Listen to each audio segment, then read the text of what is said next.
pessoal para o nosso início da aula do curso da Psicologia Espírita de Joana de Ângeles, o módulo Homem em Conflito. E hoje damos início a uma matéria nova, que se trata do sofrimento como opção existencial. Para o pessoal que acompanha de casa, pode ver o link ali na descrição, onde tem o programa inteiro, inclusive com os capítulos do livro que são indicados. E hoje nós vamos estar falando sobre alguns capítulos do livro Plenitude, onde a Joana de Ângeles ela interpreta a mensagem do Buda através da luz da psicologia moderna e do espiritismo, tirando várias conclusões interessantes sobre a natureza do sofrimento. Nós vamos falar sobre o livro Em Busca da Verdade, o capítulo 8, que fala os sofrimentos no mundo. E, finalizando, falaremos também sobre o livro Momentos de Saúde e Consciência, com o segundo capítulo, que é Liberdade de Escolha. Isso tudo está no programa, na descrição, que leva para a página da Associação Médico Espírita do Rio Grande do Sul, onde a pessoa pode acompanhar. Eu quero começar com uma citação aqui da Joana, do livro Momentos de Saúde e Consciência, do capítulo 8, que não é um dos que foram previstos para hoje, que ela nos traz uma importante mensagem. Ruma na direção das estrelas. Impõe novos conceitos à vida e trabalha por vivenciá-los de forma edificante. Quem tem piedade de si, nega-se a receber a ajuda do próximo. O insatisfeito, além de ingrato, é rebelde e preguiçoso, que prefere as sombras da reclamação e do atraso às claridades do progresso libertador. Não te permitas utopias existenciais, partindo para a conquista das realizações íntimas. Então estamos falando aqui justamente de nós não ficarmos presos na amargura, de nós não ficarmos presos no sofrimento, porque, por incrível que pareça, por mais que o nosso eu transitório, sendo a nossa consciência, que diríamos o ego, busque a felicidade incessantemente e queira o bem para si, nós sabemos que naturalmente somos pessoas incongruentes, conflituadas, sendo uma das maiores metas da vida, segundo Joana de Ângeles, fazer esta integração psicológica.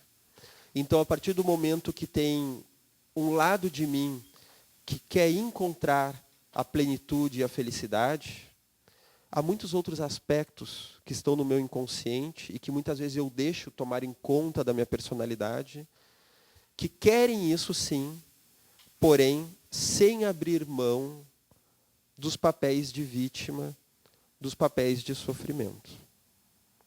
O que a Joana fala sobre a criança maltratada?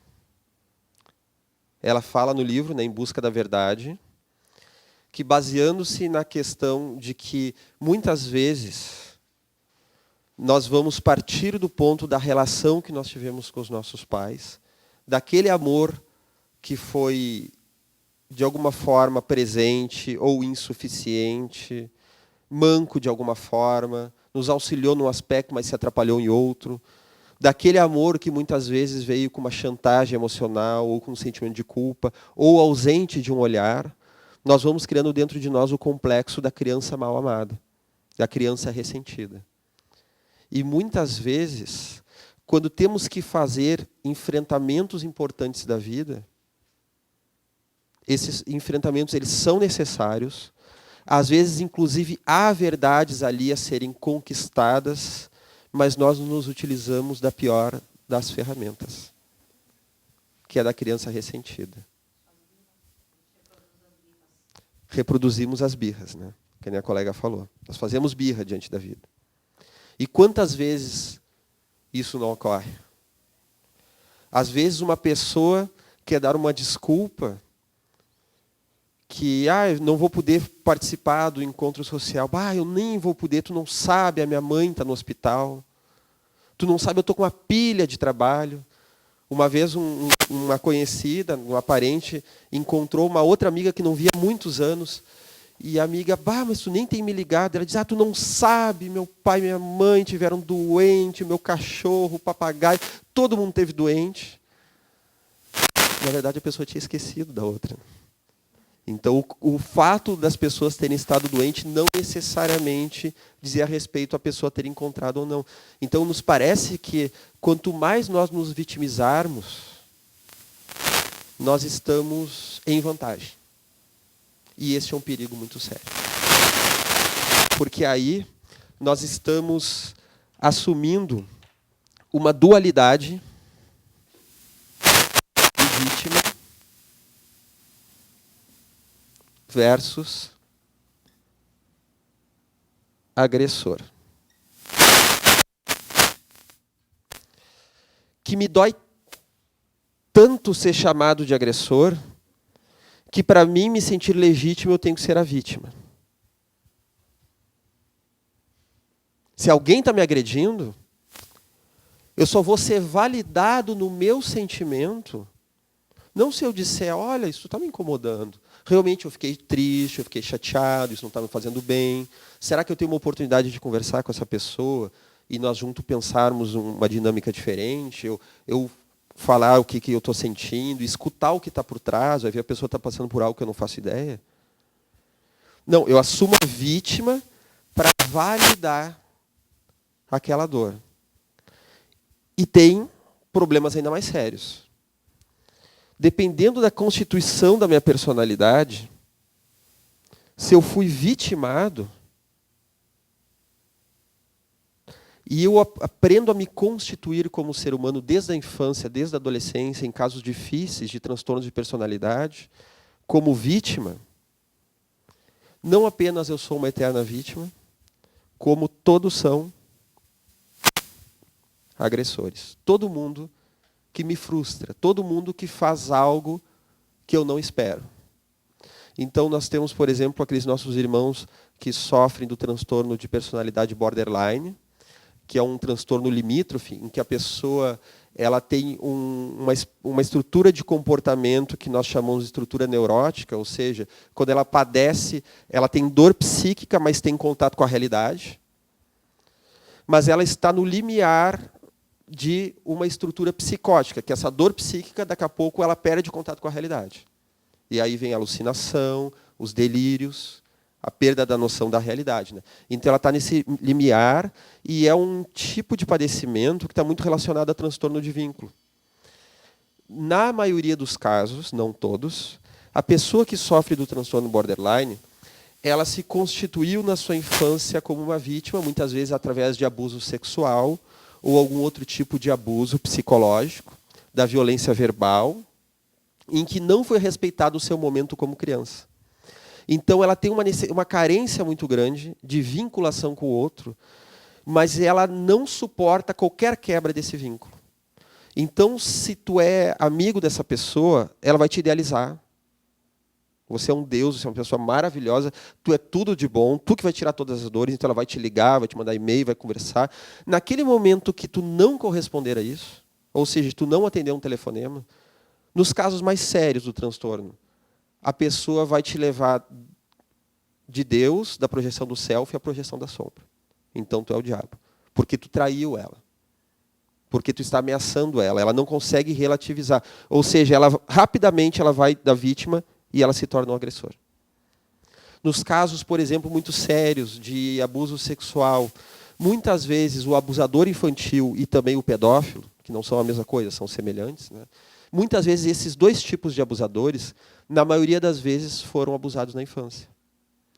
E, entre muitos mecanismos, ocorre um mecanismo ali, muito delicado, que a pessoa se constitui como vítima, e isso é um fardo muito pesado. É um fardo tão pesado, que a pessoa, na tentativa de sair dessa posição, na busca do inconsciente de criar uma resolução, ela encontra uma resolução malfadada, não é uma resolução de fato. Ou seja, eu não suporto mais ser a vítima. Para sair dessa polaridade, ela cai na polaridade de agressor. Ela precisa transformar o outro na vítima. Muitas vezes, numa expectativa muito inconsciente de que a criança ou o abusado vá trazer dentro de si a resolução que a pessoa não trouxe como criança. Uma vez tinha uma pessoa que me trouxe o quanto foi difícil a relação quando criança, uma pessoa com transtorno, né, que não tinha, pelo menos, lembrança nem marcas de abuso sexual. Porém, ela, mesmo morando numa família abastada, onde não era uma questão assim de pobreza, de todos ficarem no mesmo quarto, ela vivia no mesmo quarto que os pais. E durante a noite ela acompanhava, ela percebia, ela via a relação sexual dos dois, numa idade da infância em que a criança não tem estrutura psíquica para compreender aquilo que ocorreu. Ou seja, ela sempre esteve no meio da relação do casal. Depois de muito tempo de terapia, a pessoa buscou correu com ela, buscou entender por que ela tinha um ciúmes patológico na vida, por que ela tinha a necessidade também de trair e o medo de ser traída. Isso era uma questão muito forte na vida dela. Quando parece assim que as coisas já estão bem encaminhadas, por acaso ela comenta que ela também fazia sexo com o marido na frente da criança, da filha. Ou seja, ela está repetindo a situação. Porque a pessoa ela não conseguiu abrir mão ainda do posicionamento de vítima. E nós temos essa tendência do vitimismo, de nos vitimarmos. É claro que aqui nós estamos falando de aspectos um pouco mais sérios, né? Mas isso se dá a todo momento. Nós necessitamos nos vitimar. O espírito Carlos Torres Passolini, no livro Impermanência e Imortalidade, ele nos fala que são tantos e tantos séculos, tantas encarnações passadas, que nós trazemos em conflitos emocionais, nós somos herdeiros de nós mesmos e carregamos, então, muitas vezes um fardo que ainda não soubemos solucionar, que o básico, o natural do ser humano é revivificar conflitos. Acionar os conflitos dentro de nós. Colocar a faca na ferida. Nós temos uma necessidade imperiosa de estar sempre nos lembrando das dores que nos tocaram. E chega um momento que é necessário olhar para as questões internas. Um processo psicoterápico, um momento de meditação. Há momentos que nós temos que olhar para a ferida a fim de repensar a vida. Mas o buscar incessante disso, ele passa a ser muito pernicioso. Acontece, me parece, sim, que essa questão da vitimização tem muito aspecto da pessoa querer atenção sobre ela, na verdade. Então, se ela reclama, então os outros ficam com pena, então aquilo é uma forma de ela receber afeto, carinho, de alguma forma, né? Acho que tem isso aí também, né? Isso, a colega colocou muito bem, que a Joana de Anjos ela traz isso no livro Momentos de Saúde e Consciência, no capítulo que foi pedido para hoje. Justamente isso, que a pessoa ela busca essa posição de vítima e ela passa a barganhar afetos. Há pessoas, no livro Momentos de Saúde e Consciência, capítulo 2, né? Há pessoas que preferem a queixa e a lamentação, armazenando o pessimismo em que se realizam. Negociam o carinho que pretendem receber com altas cotas de padecimentos que criam psiquicamente. Então a pessoa cria. Ela está sempre recriando aquele padecimento e ela busca aquela situação. Claro que aí estamos sempre falando da sombra perniciosa que está dentro de nós, né? Pena que a nossa caneta preta acho que está meio fraquinha. São os aspectos não trabalhados da nossa personalidade, né? É a nossa sombra que há compulsões aos vícios de caráter, não só os vícios do álcool, da drogadição, da sexolatria, de se colocar em risco, mas todos aqueles vícios da personalidade. Muitas vezes nós dizemos, mas eu estou buscando tanto superar isso, eu estou me esforçando. Então tem pessoas, isso a gente vê até no consultório, tem pacientes que tu faz uma terapia de casal. tu trata o paciente ali presente, e ali tu conversa sobre uma outra pessoa que tu não sabe quem é, mas é ele quando sai dali. É quase que duas pessoas, é quase que um casal. Então a pessoa diz assim, tu não sabe o que eu fiz, a pessoa entra culpada na terapia. Eu fiz de novo. Eu sempre brigo com a minha mulher, eu chego lá, eu brigo, eu escorraço, eu faço, por que eu preciso disso? Depois ela vai lá e me coloca várias coisas e, ela tem razão, né?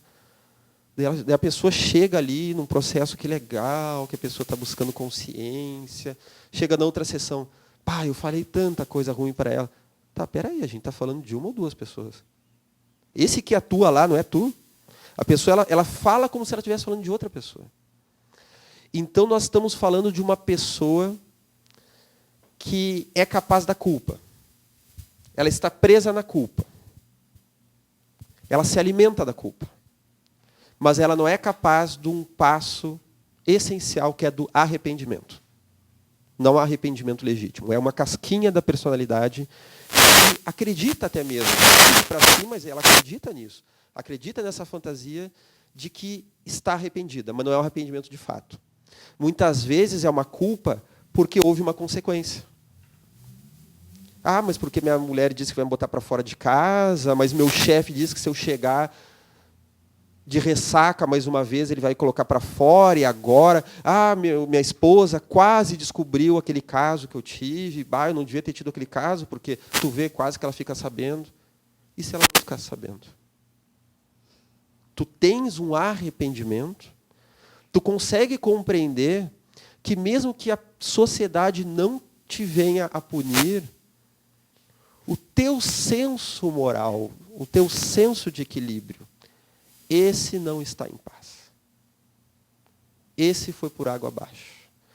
Então, a Joana de Ângeles vai falar isso no Plenitude, no livro Em Busca da Verdade, justamente esse ponto, que é um que nós também resgatamos de outras aulas. Que é o senso de equilíbrio. O que me faz bem e o que me faz mal. Este é o grande valor do espírito. E não as recompensas externas, que ora são agradáveis, ora nos incentivam e ora nos atrapalham. Porque nós podemos ser recompensados por atitudes muitas vezes esdrúxulas.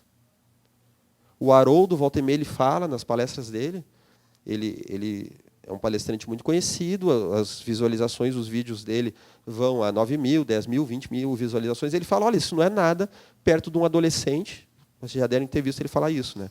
Perto de um adolescente que filma a própria cara dele fazendo uma bobagem e está lá 9 milhões de visualizações.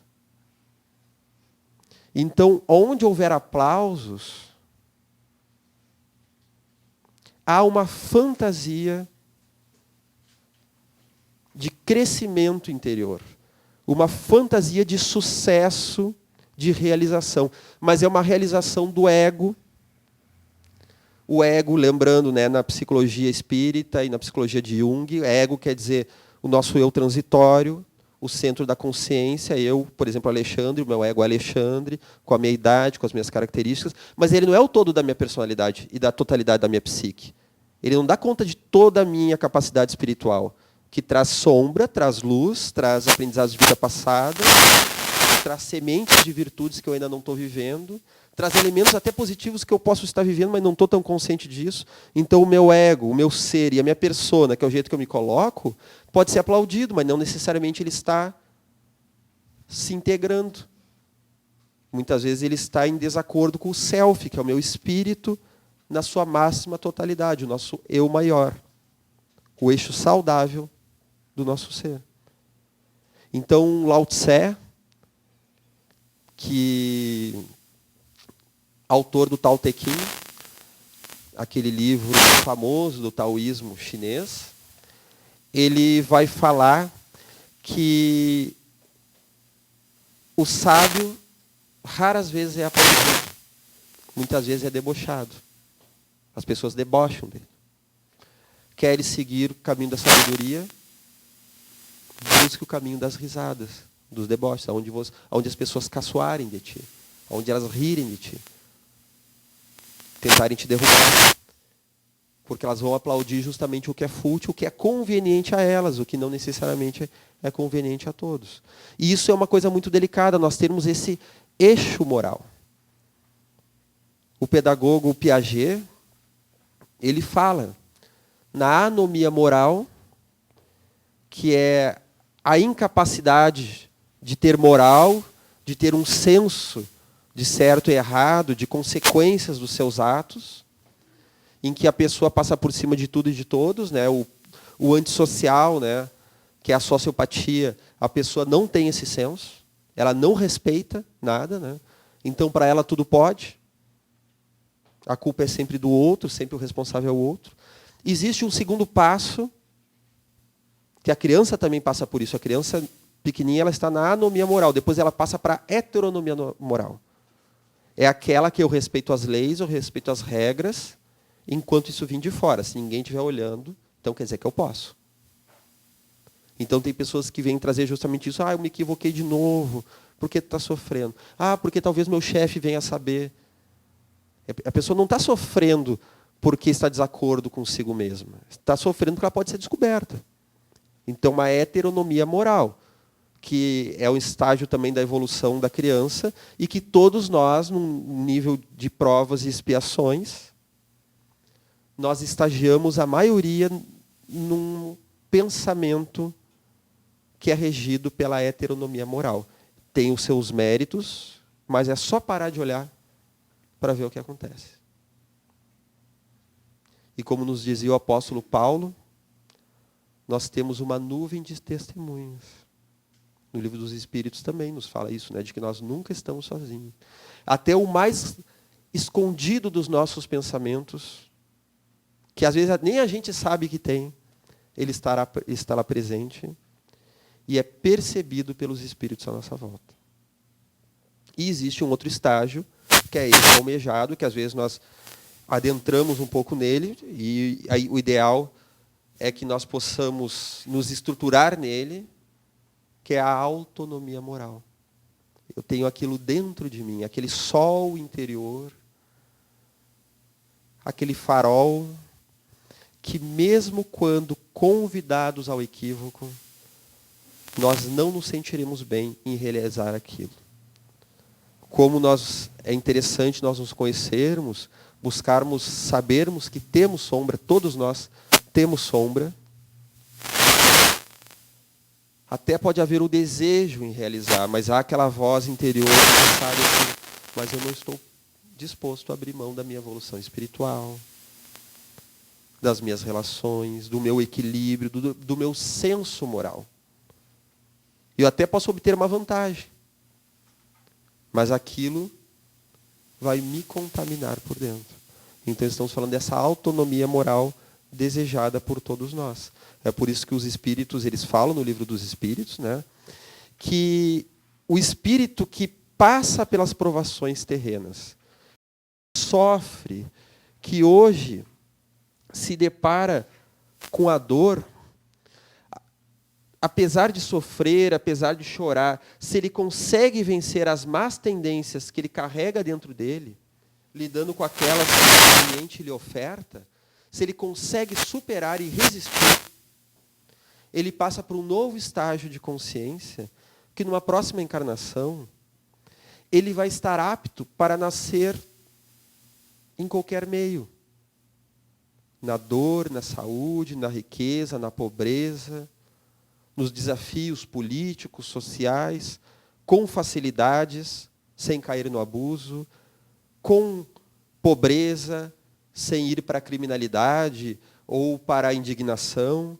A pessoa vai saber passar por aquilo sem cair nas ciladas que a maioria daqueles que estão ali naquele meio caem. E nós nos lembramos mais uma vez da nossa querida Alcione,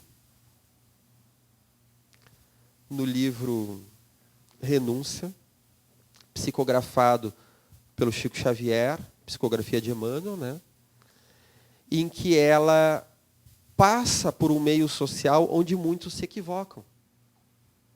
Alguns mais, outros menos, e ela passa por dores muito sérias, mas ela consegue passar incólume. Ela chora, ela sofre, é verdade, mas ela consegue trazer uma resposta inesperada, diferente daquilo que é esperado. Pois estamos falando do importante mecanismo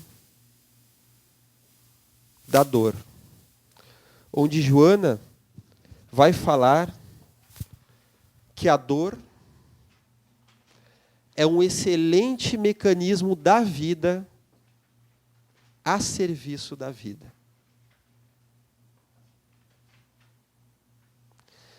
Há tendências arraigadas, há condicionamentos, como vamos falar daqui a pouco aqui, há condicionamentos que estão tão presentes dentro de nós que apenas a dor vai nos levar a buscar uma resolução. Mas não a dor punitiva, mas aquela dor que é uma causa e efeito. Nos equivocamos e temos que lidar com a consequência. Como estávamos falando naquela palestra sobre suicídio, que os padecimentos que passa o suicida, como nos fala Camilo Castelo Branco, no livro Memórias de um Suicida, de Ivone Pereira, que o suicida ele vai ter que lidar com o resultado do seu ato. E se ele já estava numa amargura interna, no momento que ele dá o golpe fatal em si mesmo, ele vai concretizar aquela amargura para muito mais tempo. Às vezes estávamos falando ali de uma aprovação que não se sabe, às vezes estava próxima do fim. Às vezes a aprovação ela é mais cruel perto do fim. Mas às vezes falta pouco. Falta um pouco mais de paciência, um pouco mais de resignação. Um pouco mais de sentido, como vamos falar também daqui a pouco, um pouco mais de sentido para a dor. E a pessoa então tira a própria vida e ela vai sentir o padecimento daquele ato de ódio que ela fez contra si mesma. E por mais que os mentores busquem auxiliar, não é os mentores que nos auxiliam, os mentores buscam, mas o espírito ele está num processo de enlouquecimento que ele é incapaz de perceber.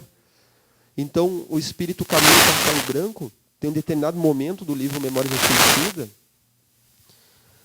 nas páginas de provas de expiação, que eu brinco, né, aquelas primeiras volta de 60 páginas, que a pessoa é interessante que passe, né, porque ele é muito pesado no início e depois ele se torna mais agradável.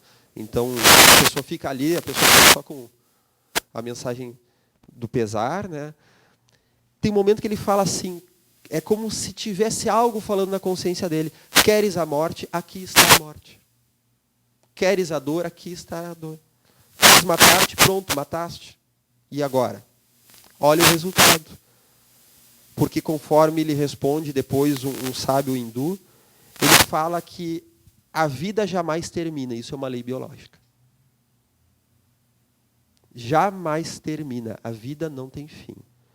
Os organismos, sim, eles deterioram, eles se desfalecem, perdem a sua funcionalidade e voltam, então, a integrar o todo da natureza, nesse ciclo de transmutação, volta para a terra, vai alimentar depois o verme e o vegetal. Porém, o espírito, que é vida, pois existe, sim, uma variação da vida, que é a vida orgânica, que é a vida espiritual em uma condição momentânea orgânica. Então, a dor, ela fala desse burilamento do espírito, que convida o espírito a um ato científico de ação e reação. Que nem nós falamos em outro momento, né? Botar a mão no fogo, pronto, ato científico. Já descobri que queima a mão, não quero mais fazer isso. Posso usar o fogo? Sim. Posso, no acampamento, fritar um marshmallow. Posso esquentar uma água. Posso me aquecer no frio. Posso usar de várias formas, mas botar a mão, não. Essa experiência, esse burilamento. Então, a dor, ela vai nos fazer um indicativo, como a Joana de Ângeles coloca, no livro Plenitude. A dor vai ser um indicativo para a alma dos valores essenciais que ela vem buscar aqui na Terra. Pois há os valores transitórios, que podem ser fruídos, desde que não confundidos com a meta, desde que não supervalorizados, pois aí vai ter uma dor muito grande. Há esses prazeres da carne, do corpo, do mundo, que fazem parte, são naturais que façam parte da vida, mas elegê-los como foco da encarnação, estamos falando de uma dor espiritual muito grande, de uma encarnação malfadada, de alguém que passa pela Terra e não evolui. Não aprende a lidar, inclusive, com a frustração. Então, a dor ela vai nos indicar um outro caminho de resolução, de uma paciência, de uma resignação dinâmica. Resignação dinâmica quer dizer, não é ficar tudo como está, mas é buscar uma resolução.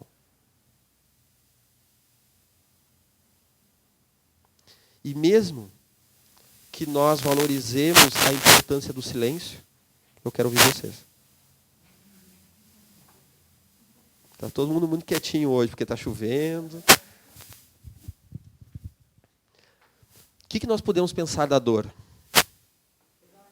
Que dói.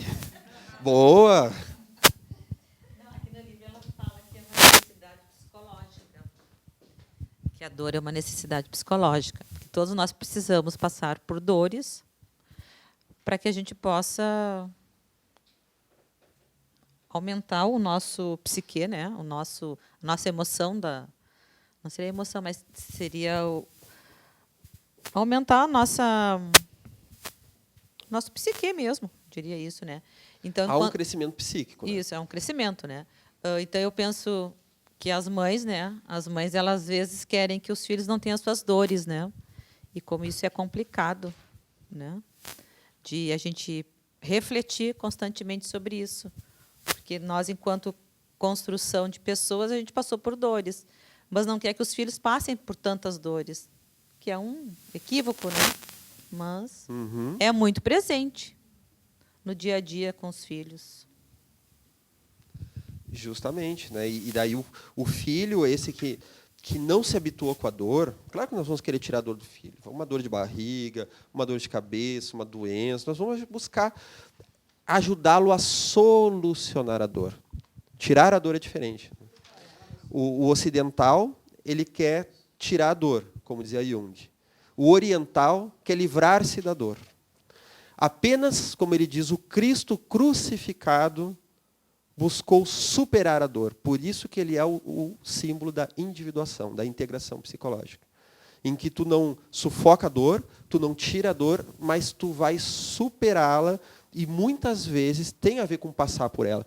Porque nós estamos falando, como a Joana coloca, né, a importância da tensão de opostos para que haja um crescimento psíquico. Essa tensão de opostos ela vai levar a um desenvolvimento de recursos internos não conhecidos. Nós temos recursos internos que nós não fazemos nem ideia, que a vida biológica só por si ela não gera. E esses recursos internos, recursos da alma, do nosso ser espiritual, eles só vão começar a surgir a partir da tensão dos opostos, das questões, desafios, dos conflitos da existência, do problema de existir. Então, todo dia nós temos que buscar discernir o que é melhor para nós, o que não é, o que é melhor para o outro, tentar correlacionar questões diferentes da vida. E aquele que fica infantilizado, imaturo, pessoas instáveis, incapazes de buscar solução, que buscam uma solução sempre de fora, elas acabam ficando presas na revolta do puer. O puer quer dizer aquele nosso aspecto do jovem dentro de nós, né? Temos essa polaridade do puer senex, o velho e o jovem, que são forças da alma, mas em estado unilateral, estado cindido, são problemas. E o puer, no seu estado problema, é aquele eterno adolescente que é incapaz de responder por si. Vamos usar um exemplo muito claro. Dores sociais. Há muitas formas de as vivenciar. E a reivindicação social, ela tem o seu papel desde que venha com amor, com compreensão. Então, por exemplo, há movimentos sociais, né? Na adolescência é muito comum os punks, os hippies e tantos outros movimentos, em que o Estado é uma grande mãe que deveria lhes alimentar de tudo. E eles passam a frustração do seu ninho familiar para a frustração para a polícia, para a sociedade, para a mãe. Então eles precisam, não adianta fazer um protesto que trazer uma reivindicação salutar, que é necessária para a sociedade. Tem que tacar fogo, para que venha a polícia e reprima. É uma necessidade inconsciente de ser reprimido porque houve um pai que não deu limite ou deu limite excessivo. Não houve o equilíbrio. Então, a pessoa precisa daquele limite para poder sentir qual é o seu limite e poder se entender. Então, eu lembro uma vez que estava se falando numa discussão sobre conflitos sociais e se falou sobre a questão da fome. E disseram assim, poxa, como resolver a fome? Uma pessoa muito revoltada disse assim, a fome é culpa do governo, porque nós temos um governo injusto e se não fosse esse governo injusto, não haveria fome. Naquele momento, né, eu busquei trazer uma outra reflexão. Bom, o governo tem relação com a questão da fome? Sim. Da forma que o governo se organizar, as propostas do governo, vão haver propostas, e o governo como um todo, nosso governo do Brasil, o governo de outros países, ele pode sim se articular de uma forma que dê valor a essas questões e buscar saná-las, através de emprego, de trabalho, de caridade. Existem inúmeras formas. É um problema social.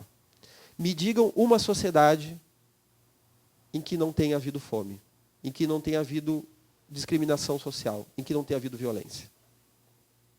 Até mesmo aquelas sociedades mais equilibradas, onde a polícia quase que descansa em paz, existe a violência do suicídio, a violência da drogadição em alguns países europeus. Então, os dramas sociais, pensando numa perspectiva histórica, nós estamos vindo lá do período paleolítico, das cavernas, com o surgimento da civilização antiga, da escravidão, da Idade Média e outras organizações através do mundo, todas elas com um grande quê de desequilíbrio social. E chegamos nessa atual que também não é perfeita. Ou seja, são questões da vida. E que, claro, com certeza passa pelos governos uma necessidade de buscar esta solução. Mas é um posicionamento, então, uma revolta do puro, uma revolta infantil, achar que toda a frustração vem dali. Que daí é um exagero. Há uma projeção maciça em que todos os problemas da vida provêm de uma causa única, o que não é verdade. Há muitas questões da vida que fazem parte do viver, o conflito da dor, da doença, do sofrimento, em que nós, como sociedade, como indivíduos e também como família, podemos nos organizar de uma forma mais sadia. Isso é verdade. Com certeza há uma responsabilidade governamental sobre isso. Porém, não além da realidade, da própria realidade de um mundo de provas e expiações permeado da dor, o que é muito natural. E a ideia do sofrimento como opção existencial, isso faz parte de muitas escolhas que nós fazemos. E muitas das vezes. Nós buscamos ficar vitimizados. Uma pessoa, uma vez que passou, né, um senhor que passou por muitos abandonos, foi abandonado quando criança, depois foi abandonado pela família, em outras questões, né, uma vez buscou o centro espírita buscando auxílio, pois ele não aguentava mais viver sozinho. E ele tinha uma necessidade tão grande, ele dizia bem assim, eu quero uma mãe para mim. Eu quero uma namorada, mas eu quero que essa namorada seja uma mãe para mim, eu quero que me pegue no colo, eu não sei cozinhar sozinho. Ah, tu sabe cozinhar? Até sei, mas eu não consigo, preciso que uma pessoa cozinhe para mim. Tu sabe dirigir? Até sei, mas eu preciso que alguém dirija para mim. Eu preciso que alguém compre as minhas roupas. Né? E daí eu me lembro que o mentor espiritual, que estava atendendo na ocasião, disse o seguinte, pois é, meu irmão, tu vais ter que aprender a solidão. Não, mas eu não quero a solidão. Sim, por isso mesmo.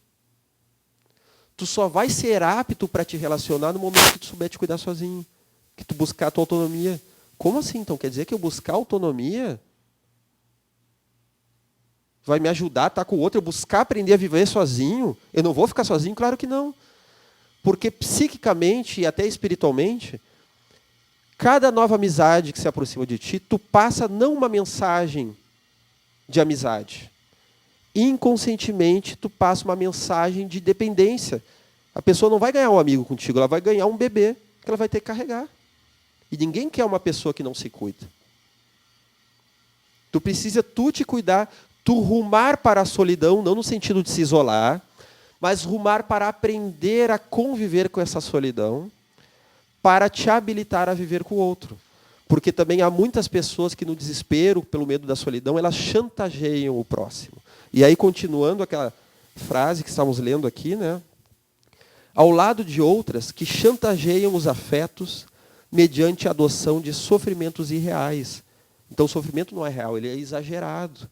Estabelecem como metas a conquista de atenções e carícias que lhes são sempre insuficientes, não se dando conta de que, dessa forma, farão secar a fonte generosa que as oferece.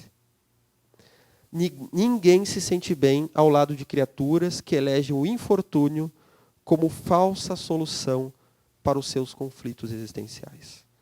Então, a pessoa busca o infortúnio como uma solução.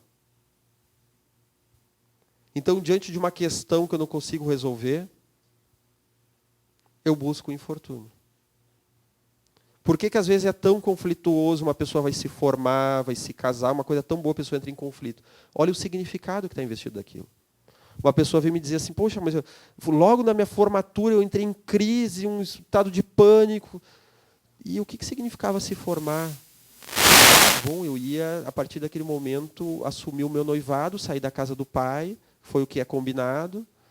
E daí, quando eu saísse da casa do pai, eu também não ia ganhar aquele subsídio material, eu ia também usar o meu salário, que eu estava usando para outras coisas, eu ia ter que usar para a minha subsistência. E como é que é sair da casa do pai? Uma vez eu saí, anos atrás, foi horrível, ele me humilhou, falou que eu nunca mais ia ser filha dele. Ficou 3 anos sem falar comigo. Ou seja, olha o significado que tem chegar de novo nesse mesmo ponto. E a pessoa está olhando só para a formatura. Então, claro que é uma coisa feliz, mas por que a pessoa está com tanto medo? Porque, às vezes, há um excesso de significados. O significado entre deixar a casa dos pais, buscar viver sozinho, ou viver em casal, aprender, então, a vida conjugal. Já se sabe viver como namorado. Mas e agora? Viver como casal. Por mais gostoso, por mais chamativo que isso seja, a pessoa vai ter que se adaptar, é um desafio. E as fantasias inconscientes, elas tomam conta. Então, às vezes, a pessoa prefere o não realizar. É aquilo que o Evangelho, segundo o Espiritismo, fala do esconder o talento aonde? Na terra. Capítulo 16, item 6, isso mesmo. Acredito que sim, não lembro de cor. É. Em que aquele, né, que tinha 5 talentos transformou em 10, né? O que tinha em 2 transformou em 4. E o que tinha 1, temendo a ira do Senhor, escondeu na terra. E quantos talentos nós temos? Claro que talento ali era uma moeda, mas agora nós falamos dos nossos talentos, né? Quantos talentos nós temos que nós escondemos na terra com medo de tentarmos e sermos frustrados? Quantas vezes nós fazemos isso, né? Então nós temos aquele medo de tentar e o medo de descobrir que não somos capazes. Então é melhor nem descobrir. Nós nem tentamos, né? A questão da dor, aquela frase, a dor, ou é pelo amor ou pela dor, né? Então, muitas vezes, tu não consegue pelo lado positivo da coisa, né?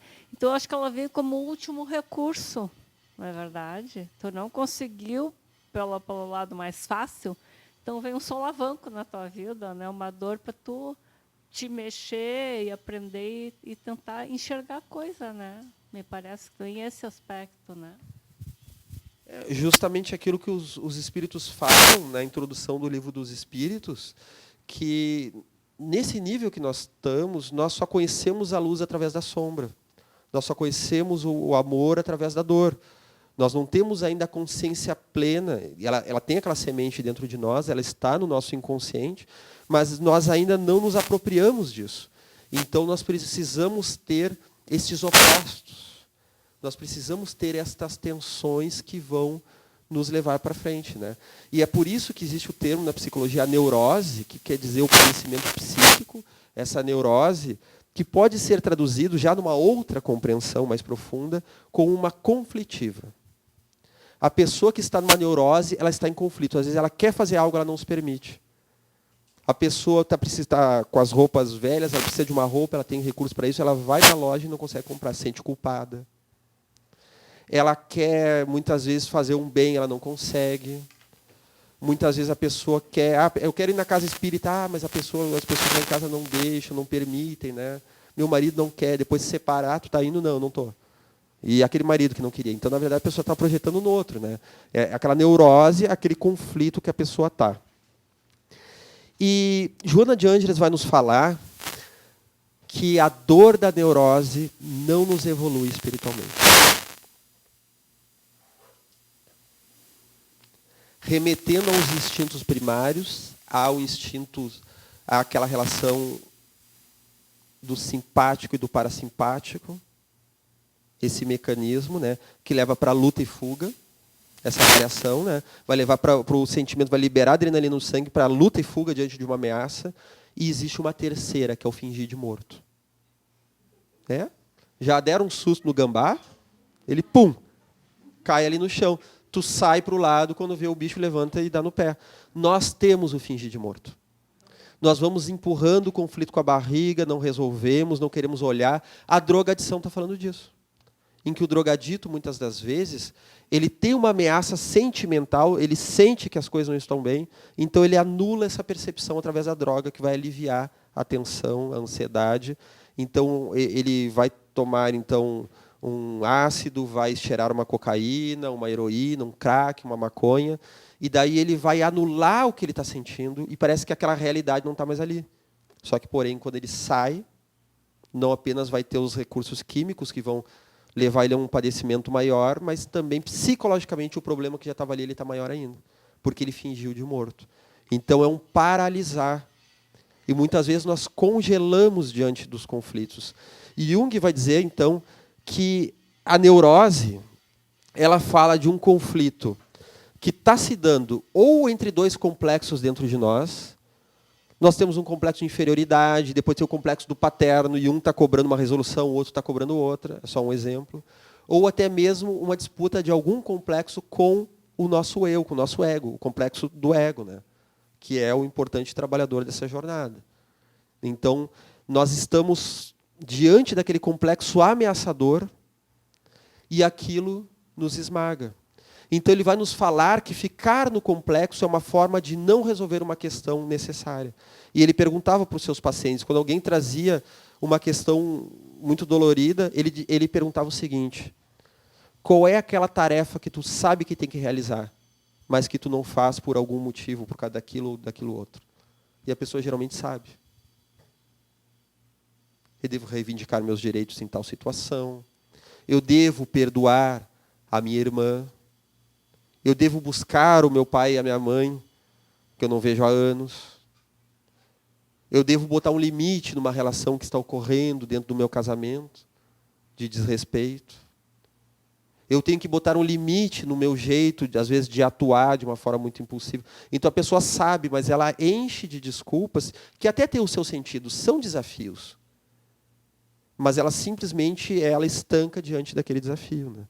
E isso vai nos levar, muitas vezes, ao processo da culpa. E a culpa é a melhor das desculpas para que nós não façamos nada.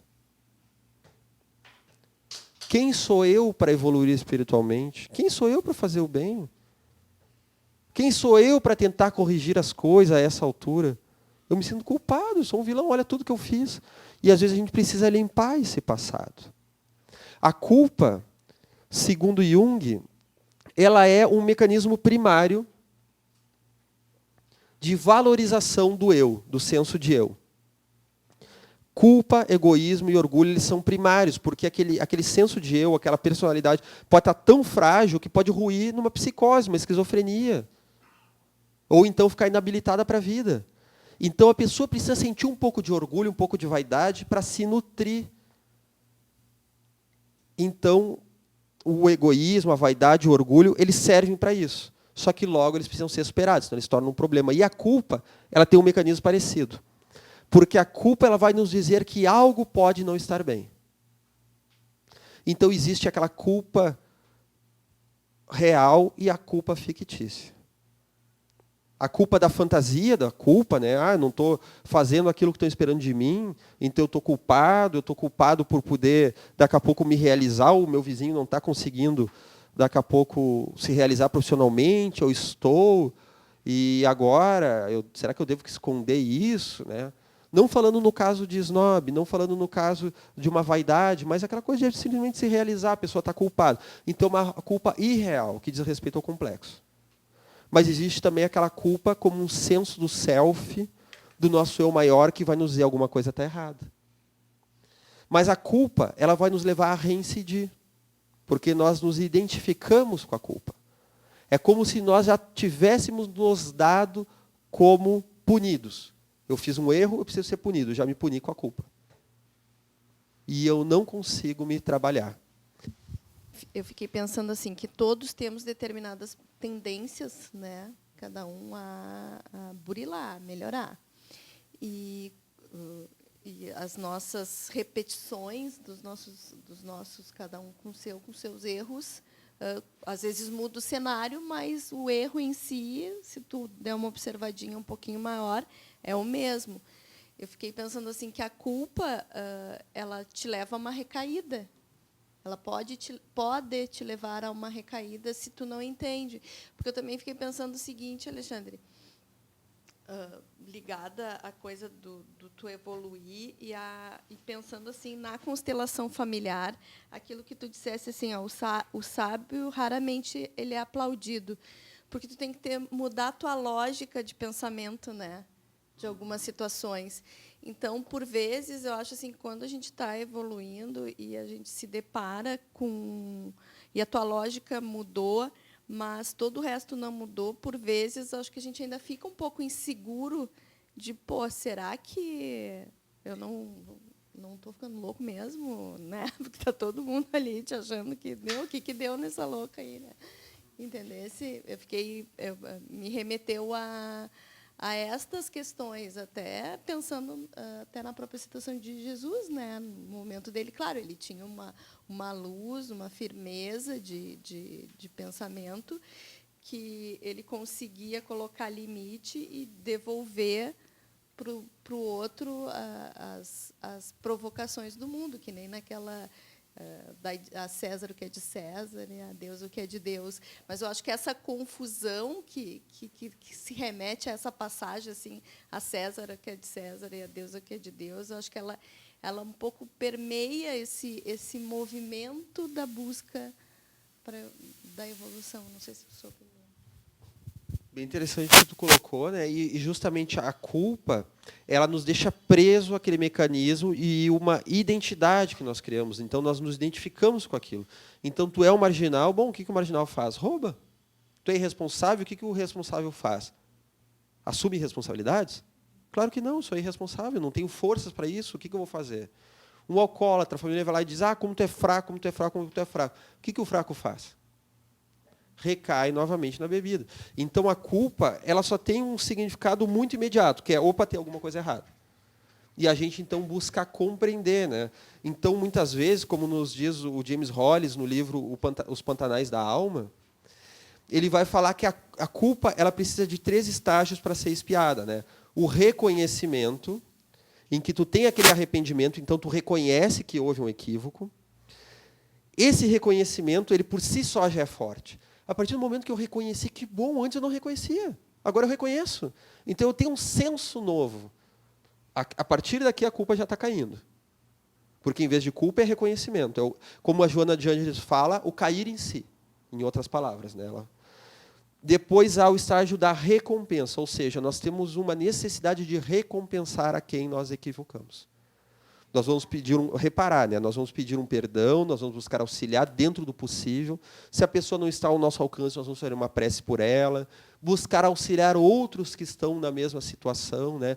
Quantas pessoas, quantas daquelas mulheres, né, maceradas pela culpa de um aborto que fez, sabendo hoje das consequências espirituais, desse crime para com a vida que estava ali, hoje se tornam mães de muitas pessoas, através da adoção, através de uma tutela, através de um carinho, né?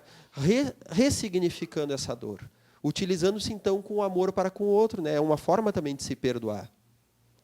E depois desses 3, isso só é completo se houver realmente uma remissão, que é o que a Joana de Ângeles chama, né? O James Hollis e Jung chamam de remissão, e a Joana de Ângeles fala de uma nova atitude, de uma atitude renovada. Ou seja, a partir de agora, se aquilo cair de novo na minha mão, eu já sei que não é legal. Claro que eu vou ser tentado, vai ser difícil, mas agora eu sei, se eu estiver na culpa, eu sou fraco mesmo, vou cair de novo, caí de novo, olha só. Mas se eu tiver feito um reconhecimento e recompensa, essa remissão vai ser mais fácil. A remissão é, então, a superação do sintoma, e eu já tenho, então, uma nova atitude de responsabilidade. É o que a Joana fala, ela usa essa palavra. É um senso de responsabilidade que há a partir de agora. Então, todos nós vamos ser visitados pela culpa, a culpa injusta ou a culpa que tem alguma razão de ser em relação ao nosso ser maior, né? E aquilo pode nos levar sempre a este processo de trabalho interior. Vemos, então, agora finalizando, como uma neurose pode nos prender, né? O Jung nos fala que, como é sabido, né, apesar de nós termos que respeitar a depressão, tratar a depressão, compreender a depressão, em todos os seus aspectos, inclusive na sombra. E na sombra, Jung nos fala, só quem teve um parente ou viveu um estado de depressão sabe a tirania que essa pessoa pode ter à sua volta. Onde todos estão ali querendo, não vai fazer isso, porque a pessoa vai se ressentir. Mas a pessoa vai entender mal. Mas doeu os calos da pessoa, e agora? O que fazer? Uma vez uma pessoa me disse assim, que foi lá e viu uma colega com os cabelos tão lindos, né? E disse, fulana, que lindo o teu cabelo, que bonito, tu me fala onde é que é, né? O teu cabelo. A fulana ficou meio estranha, disse, tá. Daí uma pessoa depois do grupo disse assim, tu vem na minha casa amanhã. Ela foi na casa, né? Ela disse assim, eu tô aqui para te repreender, tu não sabe o que tu fez, que cara dura tua. E a outra, por quê? Tu sabe que a outra teve câncer e estava de peruca e tu ficou tirando sarro com a peruca dela. Então, muitas vezes não há uma culpa de fato. Bom, eu não sabia. Se eu ofendi, tu me desculpa. Agora a fulana está chorando há 3 dias por causa de ti. Porque já não é a primeira que tu fala. Porque cada vez que tu chega, tu fala que ela está bonita e ela se sente lá embaixo. Bom, paciência, né? Se a pessoa que disse que estava bonita, que realmente achou, olha que cabelo bonito, elogiou, foi um ato natural do dia a dia. Mas tu vê que havia ali uma pessoa vitimizada e que, de alguma forma, tiranizava as pessoas à sua volta, né? Então, ninguém pode pisar no calo. A pessoa que tem transtorno de personalidade borderline, primeira coisa é lidar com ela, não pisa em ovos. Age com amor, com naturalidade, mas ela gera nos outros, muitas vezes, aquele sentimento assim de que, se tu falar uma coisa que vai ser mal interpretada, ela vai ficar contra ti. Então, há um processo de contra-transferência, onde a pessoa fica assim, eu gosto de ti, que legal, mas eu tenho que mostrar que gosto, porque essa pessoa vai desconfiar de mim. E tu quer mostrar tanto que a pessoa desconfia. Então, a primeira coisa, age com naturalidade. Se ela entender mal, não tem problema. Ela pode entender mal, ela pode aprender a lidar com isso, né? Estamos falando de uma naturalidade e de todos dentro de nós buscarmos, então, superar esse sofrimento como posicionamento, como forma de viver, como escolha existencial. Vamos, então, chegando no nosso encerramento.